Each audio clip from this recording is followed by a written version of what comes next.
జయ శ్రీమన్నారాయణ. నేను మీ icon astrologer Gattupalli Suresh Babu. మనకి ఈరోజు ఒక చిన్న విషయం మాట్లాడాలని చెప్పేసి వచ్చాను. అయితే ముఖ్యంగా ప్రతి ఒక్కరు కూడా గమనించవలసినటువంటి ఒక విషయం, గ్రహాల యొక్క స్థితిగతులు అవి మారుతూనే ఉంటాయి. ఎక్కడా కూడా గ్రహాలు అనేది ఆగిపోయి కానీ స్తంభించి కానీ ఉండవు. కాబట్టి గ్రహాలు స్థానాలు చలన చేస్తూ ఉంటాయి. వాటి పరిధిలో అవి వాటి కాలక్రమేణాగా ఏ టైంలో ఏ సమయంలో ఏ గ్రహం ఏ స్థానంలోకి వెళ్ళాలో ఆటోమేటిక్గా వెళ్తూ ఉంటుంది. దాన్ని మార్చేటువంటి యుక్తి కానీ దాన్ని మార్చేటువంటి శక్తి కానీ అయితే ఆస్ట్రాలజర్స్ దగ్గర గానో గురువు దగ్గర గానో పీఠాధిపతి దగ్గర గానో ఎవరి దగ్గర కూడా లేదు. ఆ గ్రహాల యొక్క మార్పు వలన మన మానవాళిలో కొంతమేర మార్పులు అయితే సహజంగా వస్తూ ఉంటాయి. ప్రకృతిలో మార్పులు అనేది గ్రహాల యొక్క స్థితిగతుల వలన వస్తూ ఉంటాయి. అందువలన మనకి ఏదో గండాలు వస్తున్నాయి, ఏదో జరిగిపోతుంది, ఏదో కోట్ల రూపాయలు నష్టపోతాము, గండాలు వచ్చేసి మనం అందరూ యాక్సిడెంట్లు పోతాము, అగ్ని ప్రమాదాలు అవుతాయి, ఫ్లైట్ యాక్సిడెంట్ అయింది. ఇవన్నీ కూడా ఇప్పుడు మనం ఒకటి గమనించుకోవాల్సిన విషయం. ముఖ్యంగా ఒకటి చెప్తాను. ఒక బస్సు ఉంటుంది, ఒక 50 నుంచి 60 మంది బస్సులో ఎక్కుతారు. ఈ బస్సులో ఎక్కిన వారికి మంచి శని భగవానికి అశుభ దృష్టి ఉంటుంది, దారిద్ర్యం ఉంటుంది. ఇతనికి రాహువుకు సంబంధించినటువంటి అశుభ దృష్టి ఉంటుంది. ఇతనికి గండం ఉంటుంది. ఓకేనా?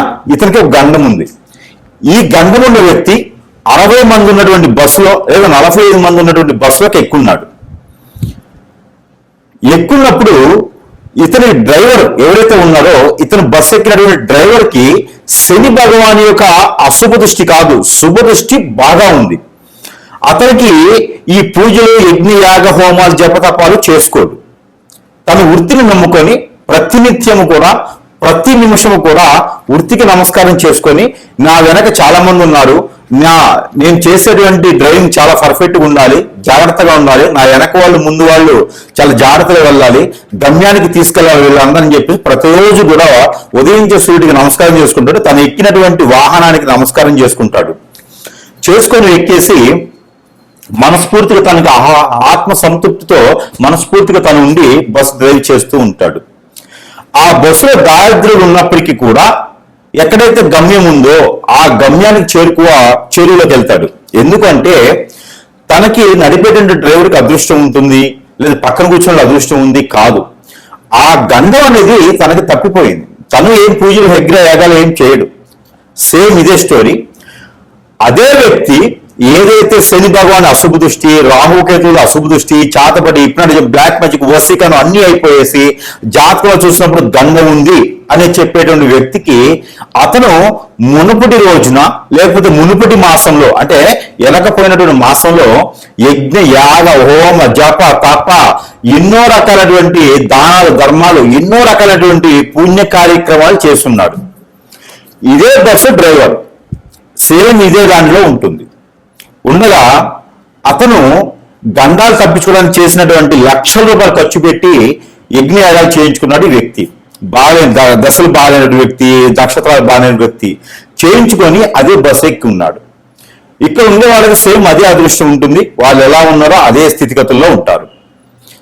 ఈ వ్యక్తి వెక్కగానే అంటే ఈ వ్యక్తి కూడా అదే బస్సులో ఎక్కుతాడు. ఆల్రెడీ పూజలు చేయించుకొని ఉన్నాడు. ముందుకు వెళ్ళగానే యాక్సిడెంట్ అయింది. ఆ ఒక్క వ్యక్తి తప్పనే కాదు, ప్రతి ఒక్కరికి యాక్సిడెంట్ అయింది, అందరికి కూడా దెబ్బలు తగిలినాయి. ఇప్పుడు మనం ఆలోచించాల్సింది ఏంటి విషయం? మనలో ఉన్నటువంటి కర్మ, మనలో ఉన్నటువంటి క్రామక్రోధాలు, మనలో ఉన్నటువంటి ఆ సమయము గడియలు తప్పించడానికి మన వంతు కాదు. ఎందుకంటే మనము ఏది చేసినా కూడా ఉపశమనం మాత్రమే చేసుకోవాలి. అలానే మనం చేసేటువంటి క్రియ ఏదైతే ఉందో అప్పు తీసుకొచ్చి చేయకూడదు. మనకి ఏదైతే మనకి వీలవుతుందో, మన దగ్గర రూపాయి ఉందా అంటే ఆ రూపాయికి సంబంధించినటువంటి దానాలు, ధర్మాలు, యజ్ఞ, యాగ, హోమ, జపాలు, తపాలు చేసే అవసరం లేదు. భగవంతుని యొక్క నామం దలుచుకుంటూ మనం చేసేటువంటి పుణ్యకార్యాలు చేసుకుంటూ ఉంటే సరిపోతుంది. ఒకరిని దూషించకుండా, ఎదుటి వాళ్ళని అనకుండా, మనకి ఏదైతే మంచి పని అనిపిస్తుందో ఎదుటి వారికి సహాయం చేయకపోయినా సరే మన బాధ్యత మనకి నచ్చినట్టు విధంగా ఉంటే సరిపోతుంది. అదేవిధంగా మనము చేయించిన యజ్ఞయాగాలు అతనికి ఏమైనాయండి? ఆ రోజు ఏమైపోతున్నాయి? అప్పు తీసుకొచ్చి మరీ చేశాడు, అప్పు మిగిలిపోయింది, అప్పు కట్టాల్సి వచ్చింది. ఎప్పుడు కూడా ఒకటి గుర్తుపెట్టుకోండి. ఇప్పుడు ఎందుకు చెప్పాల్సి వచ్చింది ఈ స్టోరీ అంతా అంటే, గుర్రం గుడ్డిదైనా దాన తప్పదు అన్నట్టుగా ఇక్కడ ఏమవుతుందంటే, మన యొక్క ఏదైతే గ్రహాల యొక్క స్థితిగతులు మనిషిని భయభ్రాంతుల్ని చేయవు, మనిషిని ఇబ్బంది పెట్టవు. ఎటువంటి పరిస్థితుల్లో, ఎటువంటి సంఘటనలో, ఎటువంటి సిచ్యువేషన్లో, ఎటువంటి పొజిషన్లో అయినా సరే అన్ని గ్రహాలు కూటమిగా ఏర్పడి ఒక స్థానంలో ఉన్నప్పటికీ కూడా మనుషుల యొక్క స్థితిగతులు కొంతమేర అటు ఇటు అవుతామో కానీ మనుషుల జీవితాలు నాశనం అవ్వవు, పటాపంచులు చెయ్యవు, జీవితాలు బొగ్గుపాలు చెయ్యవు, ఆ సూసైడ్ చేసుకునే పరిస్థితికి వెళ్ళవు, మరీ భూగిగా నువ్వు ఆ పాతాళలోకానికి వెళ్ళేలా చెయ్యవు ఏ గ్రహం కూడా మిమ్మల్ని. ప్రతి ఒక్కరు దీన్ని గమనించుకోండి. మీ యొక్క ఏదైతే మంచితనమో, ప్రజల యొక్క ఏదైతే అవసరమో, ప్రజల యొక్క భయాన్ని ఏదైతే ఉందో దాన్ని క్యాష్ చేసుకుంటున్నారు చాలా మంది గురువులు. ఇది కూడా గుర్తుపెట్టుకోండి చాలా మంది కూడా. ఇక్కడ మనం చూసుకున్నట్టయితే మార్చి 14వ తారీఖు మారినటువంటి రవి భగవానుడు. రవి భగవానుడిని మీ తరమో, నా తరమో, లేకపోతే ఇంకొకరి తరమో, మా పాత తరమో, మా ముంతాత తరమో అయితే కాదు మార్చడానికి. ప్రపంచం మొదలవక నుంచి ఉన్నది సూర్యచంద్రుడు, గ్రహాల యొక్క స్థితిగతులు. అవి మార్చేదానికి, వాటి యొక్క స్థితిగతులను మార్చేదానికి మన తరం కాదు, మీ తరం కాదు. కాబట్టి ఇక్కడ ఏ గురువు తరం, ఏ ఒక గురువుకి తరం కాదు. కాబట్టి గ్రహాల స్థితిగతులు మారినప్పుడు మనము నవగ్రహాల మండపానికి వెళ్ళేసి అభిషేక అర్చనలు చేయించుకుంటే సరిపోతుంది. నవధాన్యాలు తీసుకుని వెళ్ళి నవగ్రహాల మండపంలో వేస్తే సరిపోతుంది. శివాలయంలో అభిషేకం చేసుకుంటే సరిపోతుంది. ఎన్నో రకాలైనటువంటి ఆలయాలు ఉన్నాయి మనకి, ఎన్నో రకాల ప్రసిద్ధి చెందినటువంటి దేవస్థానాలు ఉన్నాయి. ఆ దేవస్థానంలో, ఆలయంలో దేవుడు అనేది వాడు ఒకడు ఉన్నారు. కాబట్టి ఆ దేవునికి చేసేటువంటి పూజలు కావచ్చు, అమ్మవారికి చేసేటువంటి కుంకుమచ్చలు కావచ్చు, స్వామివారికి నిర్వర్తించే నోములు ఉంటాయి, యజ్ఞాలు ఉంటాయి, యాగాలు ఉంటాయి, ఇవన్నీ ఉంటాయి. కానీ మన మనసుకి ఏదైతే ఇచ్చారనిపిస్తుందో అది చేయండి. అంతేగాని ఎవడో చెప్పినాడని చెప్పి భయభ్రాంతులు వేసి మీరు చేస్తారంటే మాత్రము ఖచ్చితంగా ఇబ్బంది పడి ఆ గురువులకి మీరు హిప్నాటిజం అయిపోతారు, లక్షల రూపాయలు నష్టపోతారు.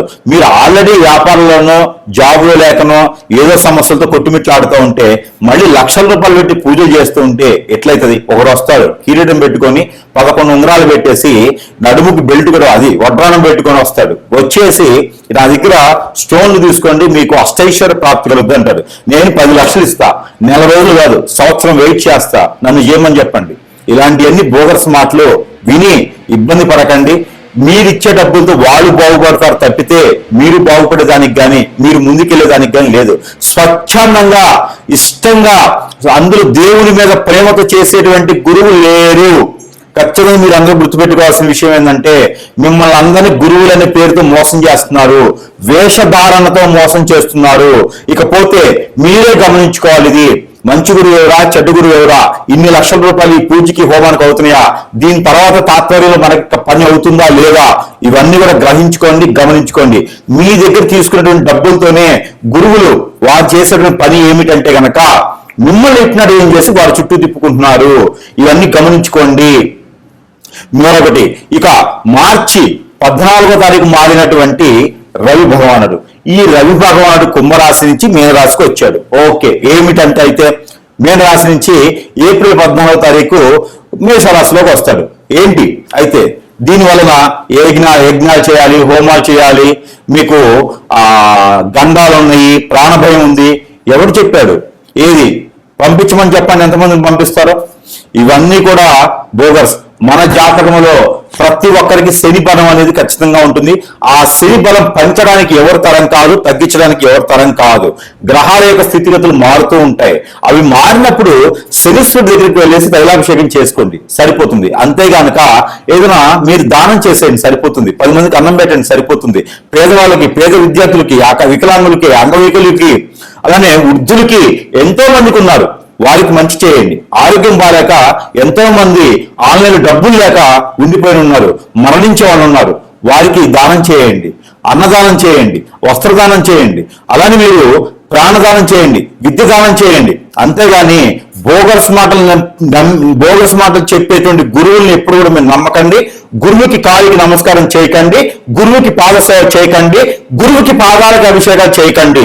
అది పాపం మనం కూడా చుట్టుకున్నటువంటిది. వాళ్ళు చేసేటువంటి ప్రతి కర్మకి, వారు చేసేటువంటి ప్రతి కర్మైనటువంటి విషయాలకి మనం పాపాలు కట్టుకోవాల్సి వస్తుంది. కాబట్టి మీరు అందరూ కూడా గురువుని ఇష్టపడండి, గురువు దగ్గరికి వెళ్ళండి. అంతేగానక మీకు ఇష్టం ఉంటే వెళ్ళండి, కానీ గురువులకి ఏ మాత్రం సేవ చేసినా కూడా ఆ పాపాలు, ఆ కర్మలు మనం చుట్టుకోవాల్సి వస్తుంది. దయచేసి అలాంటి చేయకండి. ఇకపోతే మార్చి 14వ తారీఖు మారినటువంటి రవి భగవానుడు, దాని వలన ఏదో శని భగవానుడు అష్టదిగ్బంధన అయిపోయినాడు, కదలకుండా అయిపోయినాడు అంటే ముందు నువ్వు బతకరు అయ్యా. అష్టదిగ్బంధనలు అయ్యి, కదలకుండా అయ్యి, ఆ తాళచలనం లేకుండా పోతే ముందు నువ్వు బతకాలి కదా. అసలు నీ బాడీలో శని ఉందో చూసుకో, అసలు నీ ఆయుష్ ఎక్కడ వరకు ఉందో చూసుకోలేదయ్యా. ముందు ఏ గురువుకి అని చెప్తున్నానో వార్నింగ్ ఇస్తున్నాను. ఇది జాగ్రత్తగా లేకపోతే మాత్రం ఖచ్చితంగా మిమ్మల్ని అందరూ మాత్రం ఏకి పాడేయడానికి కాదు, రోడ్డు మీద పెట్టి ఉడియడానికి కూడా సిద్ధంగా ఉంటాను నేను. ప్రతి ఒక్క గురువు గారు వార్నింగ్ పెట్టుకోవాలి. ఇది తర్వాత ఇంకో విషయం ఏంటంటే కనుక శని భగవానుడు ఏమవుతుందయ్యా, ఏదో చెప్తున్నారు, శని భగవానికి ఏమవుతుంది, ప్రాబ్లం ఏంది, ఈ సమస్య ఏమవుతుంది, మీకేమవుతుంది? శని భగవాన్ని మోసుకొచ్చి తీసుకొచ్చేవన్నా మళ్ళీ ఇంకో రాశి తీసుకొస్తారా? లేనప్పుడు ఎందుకయ్యా మీకు ఇవన్నీను? మీరు సంపాదించడానికి వేసేటువంటి వేషాలు ఇవన్నీను, నడుముకు అడ్డాలు పెట్టుకొని, ఎంట్రుకల తాళ్ళు పెట్టుకొని, త్రిశూలం పెట్టుకొని శివుళ్ళు అవ్వరు. ఓకేనా? తలపాగా పెట్టుకోగానే లేదా తలకి ముడేసుకోగానే మీరు సాధువులు అవ్వరు. కాబట్టి మీరు చేసే అన్ని తెలుసు. ప్రతి ఒక్కరు మాత్రం చెంటాడేస్తాను సమస్యలు అందులోను. ప్రజలకి మోసం జరిగితే మాత్రం ఒప్పుకునే ప్రసక్తి లేదు అందులోను.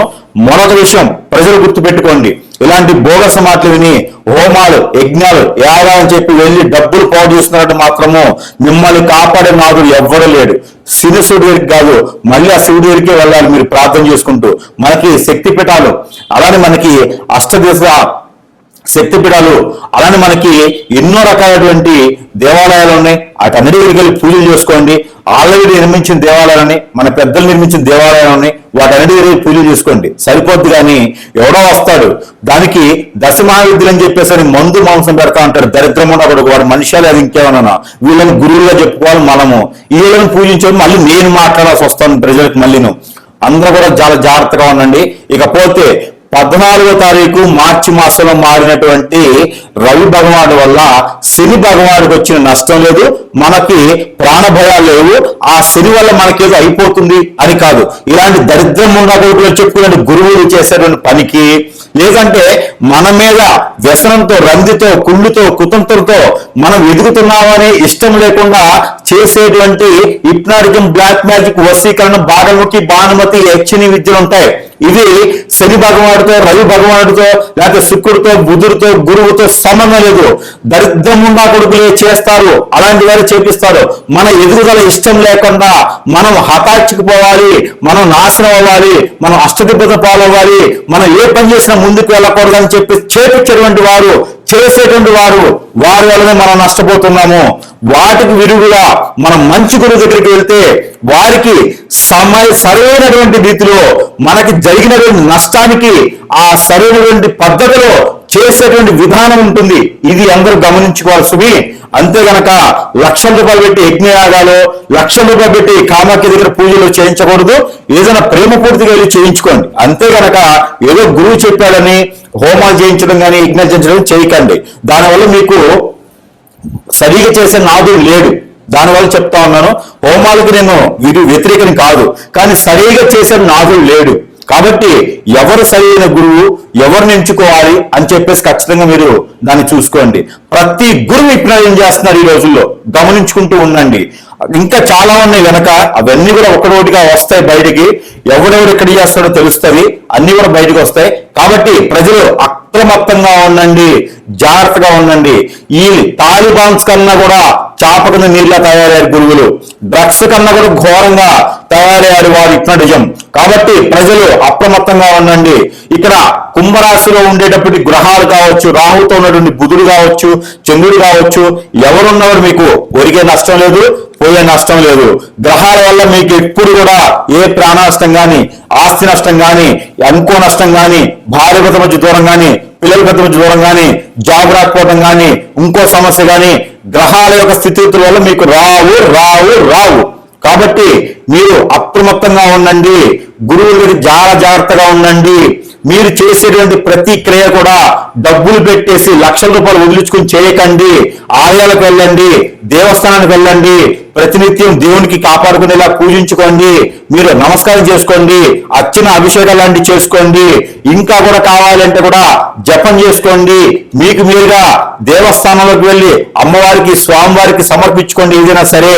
అలానే నవగ్రహాల చుట్టూ తిరగతండి. మీకు ఏ గ్రహ దోషం ఉన్నా పోతుంది, పటాపంచలైపోతుంది. అంతేగాని ఎక్కడో యజ్ఞాలు చేయించుకుంటే లక్షల రూపాయలు పెట్టి పోదు, కాదు, చేయదు. ప్రతి ఒక్కరు కూడా అప్రమత్తంగా అయితే ఉండాలని మనస్ఫూర్తిగా ఈ రోజు మీకు తెలియజేస్తున్నాను. దీన్ని కూడా తప్పు పెట్టాలంటే మాత్రం మీకన్నా దరిద్రులు ఇంకేం లేరని అర్థం. ఇది కర్కాటక రాశి వారికి ఏమైతుంది, ఏమీ కావట్లా. గురువు 12వ స్థానంలో ఉన్నాడు.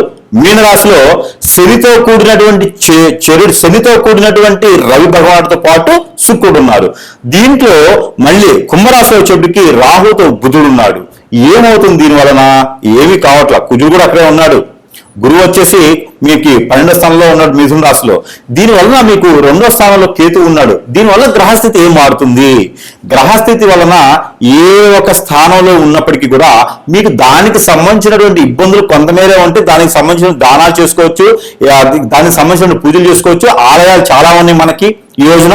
ఈ ఆలయాల్లో పూజలు, యజ్ఞ, యాగ, హోమాలు అవసరం లేదు. ఆలయాల్లోకి వెళ్ళి నమస్కారం చేసుకుంటే చాలా మనస్ఫూర్తిగా ఆలయంలోకి వెళ్ళి మనం ఏదో ఒక రకమైనటువంటి తీపి పదార్థమో, పులిహోరో, నైవేద్యమో గుగ్గిళ్ళలో పెట్టుకుని నైవేద్యం పెట్టుకుని సరిపోతుంది. గ్రహాల యొక్క స్థితిగతులు అన్ని మారిపోతాయి. ఆంజనేయ స్వామి దగ్గర ఆకు పూజ చేపిస్తే ఎన్నో రకాలైనటువంటి గ్రహాలు మారిపోతున్నాయి. కర్కాటక రాశి వారికి ఎన్నో రకాలైనటువంటి గ్రహాల యొక్క స్థితిగతులు మారిపోతున్నాయి. మారిపోవడం అంటే మంచి శుభదృష్టి చూపిస్తా ఉన్నారండి. ఈ రోజున మీరు చేసిన అప్పులే భరాంచలేకపోతా ఉంటే, మీకున్న ఆరోగ్య సమస్యలు ఇబ్బంది పడతా ఉంటే, మీ మీద జంటాడేటువంటి పక్కనే ఉన్నటువంటి బంధుమిత్రులు అందరూ కూడా మిమ్మల్ని వెంటాడి మరి సూదుల్లో గుచ్చుతూ ఉన్నారు పక్క నుంచి. మీకు ఏ శుభకార్యం ఇంకా కావట్లేదు, గ్రహాలను మారుతున్నాయి అంటారు. ఎవరో గురువు చెప్పారని చెప్పి మీరు వింటున్నారు. ఇబ్బంది పడేది, బాధపడేది, భంగపడేది, రేపటి రోజున అన్ని కోల్పోయేది ఎవరు? మీరే. గురువులు ఏమవుతుంది? ఏదో చెప్తా ఉంటారు. మాధ్యమాల ద్వారా భయపెట్టే గురువులు చాలా మంది అయిపోయినారు ఈ రోజున. శని భగవాన్ దగ్గర రవి భగవాన్ ఏం చేస్తారయ్యా? ఏ హోమం చేస్తే పోతుంది చెప్పండి, నేను చేస్తా. ₹1,00,00,000 నేను ఇస్తాను, నన్ను కోటీసుని చేయండి, లేదా నన్ను సీఎం చేయండి. శని భగవాన్ మంచి చేయండి నా దృష్టిలో. నా గ్రహం శని భగవానుడిని, నా ఒక జాతకంలో శని భగవానుడి మంచి చేయండి, నాకు 120 సంవత్సరాలు ఆయుష్ ఇవ్వండి. మీరు చేయగలుగుతారా? అలాంటప్పుడు ఎందుకు జనాన్ని భయభ్రాంతం చేసేటువంటి గురువు ఎందుకు? గురువు అనేటోడు మంచి చెప్పేదానికి ఉండాలి, లేదా ప్రజలకు మంచి మాట చెప్పాలి, చైతన్యవంతులు చేయాలి. శని భగవానుడి దగ్గర రవి వచ్చాడు, అష్టదిబ్బందుల పాలైంది, అక్కడ బలిపీఠం దగ్గర పూజ చేయాలి, శక్తిపీఠం దగ్గర పూజ చేయాలి అంటే ఇంకొకరు అయ్యా చేయడానికి. అక్కడ ఉన్నటువంటి అర్చకులు వారు ఉన్నారు, పంతులు వారు ఉన్నారు, అక్కడ గర్భగుడిలోకి వెళ్ళి చేసేటువంటి వారు ఉన్నారు. మీరెవరు అయ్యా? మీరు ఎక్కడికి వెళ్ళి వచ్చారు చేయడానికి? మీరెవరు? ఎందుకు చేస్తారు? మీకేంటి అవసరం? చేశారు, మరి చేసినప్పుడు వీళ్ళకి ప్రతిఫలం ఉండాలి కదా. వాళ్ళ ప్రతిఫలం రాకపోతే మీ ఆస్తులు రాసిస్తారా? ఎందుకు భయభ్రాంతం చేస్తున్నారు? ప్రజల్ని భయభ్రాంతం చేయకండి. మీకు ఏదైనా రాకపోతే, తెలియకపోతే నా దగ్గర రండి, నేర్పిస్తా, నేర్చుకుని మార్గాలకు రండి. అంతేగాని మీరు జనాన్ని భయభ్రాంతం చేస్తే మాత్రం ఖచ్చితంగా ఒప్పుకునే ప్రసక్తి లేదు ఎవరైనా సరే. అందులోను ఈ యొక్క అడ్డం పెట్టుకొని కాషాయ వస్త్రాలు ధరించేసి నేనేదో లాగేస్తా, నేనేదో వాళ్ళని ఉద్ధరిస్తానంటే మాత్రము ఒప్పుకునే ప్రసక్తి లేదు. ప్రజలు అమాయకులుగా ఉంటే మాత్రం ఇలాంటి వారు మన నెత్తిని చేయబెడతా ఉంటారు. ప్రజలు మీరు అవగాహన చెంది మీరు అమాయకంగా ఉండకండి, ఇలాంటి గురువుల వల్ల ఇబ్బంది పడకండి. ఎంతో మంది బలైనటువంటి వారు ఉన్నారు. నా దగ్గర ఎంతో మంది కస్టమర్లు బలయ్యి లక్షల రూపాయలు పోగొట్టుకున్న వాళ్ళు వచ్చి అయ్యో బల్లో రామా అంటున్నారు. రానున్నటువంటి శ్రీరామనవమి ఉంది. ఈ యొక్క కర్కాటక రాశి వారు గుర్తుపెట్టుకోండి, రానున్నటువంటి శ్రీరామనవమి రోజున పానకం, వడపప్పు, చలిబిడి, అలానే సజ్జ బూరెలు, అలానే నల్ల నువ్వులతో చేసినటువంటి పిండి పదార్థం ఏదైనా సరే, స్వీట్ గా ఉండేటువంటిది ఏదైనా సరే ఉందా, తెల్ల నువ్వులతో చేసేది ఉన్నదా అంటే గనక మీకు శుక్రదోషం, అలానే శని భగవాన్ దోషం, రవి దోషం, అన్ని రకాల దోషాలు కూడా ఇలా చిటికలు పటామంచలేకపోతాయి. అంతే గనక ఏదో గురువు ఉన్నాడు, పాదసేవ చేయండి, కిరీటం పెట్టండి, వడ్డానం పెట్టండి, ఆయనకి 10 ఉంగరాలు ఉన్నాయి, ఆయన చెప్తే అవుతుందంటే ఎవరు చెప్పినా ఏం కాదు. గ్రహాలను మార్చేటువంటి శక్తి ఎవరికీ లేదు. గ్రహాల్లో ఉండేటువంటి చెడు తత్వం మార్చేదానికి ఆలయాలు ఉన్నాయి, ప్రాచీన చెందిన దేవాలయాలు ఉన్నాయి. వెళ్ళి దర్శనం చేసుకోండి, అర్చన చేసుకోండి. అంతే అక్కడ ఉండేటువంటి అర్చకుల వారు బ్రహ్మాండంగా మీకు గర్భగుడిలో ఉన్నటువంటి స్వామివారి దర్శనం చేపిస్తారయ్యా. ఎందుకయ్యా ఇలాంటి గురువులు నమ్మి దరిద్రం పట్టిపోతారు మీరు. కాబట్టి గురువుల్ని నమ్మకండి. ఇలాంటి వేషాలు ఎప్పుడు కూడా వేసే వాళ్ళని ఎప్పుడు నమ్మకండి. వాళ్ళంతా పెయిడ్ ఆర్టిస్టులు, వాళ్ళంతా కూడా క్యారెక్టర్ ఆర్టిస్టులు తప్పితే గురు బోధ చెందిన వాళ్ళు ఎవ్వరు కూడా లేడు ఇక్కడ. అలాంటి చేయకండి. ఉన్న వాళ్ళ పొరుగు కూడా పోతుంది ఇలాంటి దరిద్ర వల్ల. కాబట్టి చాలా జాగ్రత్తగా ఉండండి. గురువులు అందరిని అనట్లేదు, ఇలా ఎవరినైతే జనాన్ని భయభ్రాంతం చేస్తున్నారో వాళ్ళని మాత్రం వదిలిపెట్టే ప్రసక్తి లేదు చెప్తున్నాను ఈ విషయంగా. ఇకపోతే కర్కాటక రాశి వారికి పెసర గుడాలు అంటే పెసర గుగ్గిళ్ళు, బఠానీ గుగ్గిళ్ళు ఏదైతే ఉందో శ్రీరామనవమి రోజు కాకపోయినా మీకు కుదరకపోయినా సరే తర్వాతైనా సరే రామవారి ఆలయంలో పెట్టండి, సమర్పించేయండి. మీకు అష్టైశ్వర్య ప్రాప్తి కలుగుతుంది.